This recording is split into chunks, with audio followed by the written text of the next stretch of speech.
சட்டமன்ற தேர்தலில் தமிழக வெற்றி கழகம் வெற்றி பெற்று விஜய் முதலமைச்சராக அரியணையில் அமர வேண்டும் எனவும், நெல்லை சட்டமன்ற தொகுதியில் போட்டியிட்ட வேட்பாளரான RS முருகன் சட்டமன்ற உறுப்பினராக வேண்டும் எனவும் வேண்டி டவுன் புட்டாபுரத்தி அம்மன் கோவிலில் முடி காணிக்கை செலுத்துவதாக நெல்லை வடக்கு மாவட்ட தமிழக வெற்றி கழக நெல்லை பகுதி செயலாளர் எட்வர்ட் ராஜா வேண்டியிருந்தார்.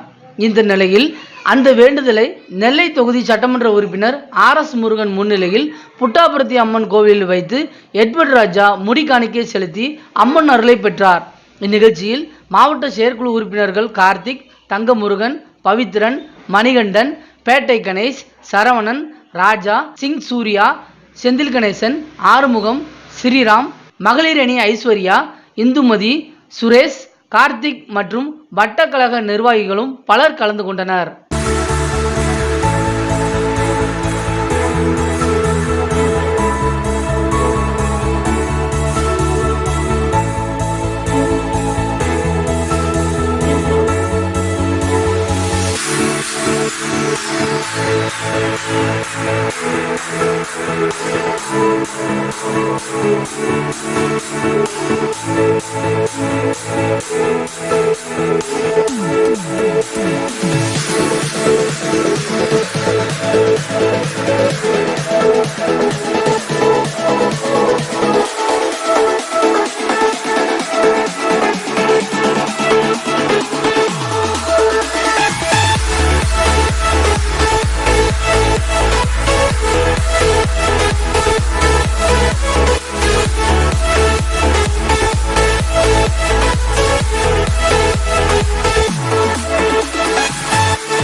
வியாபாரத்தை இன்னும் மேம்படுத்த விளம்பர வண்டி தேவைக்கு எங்களிடம் அணுகவும்.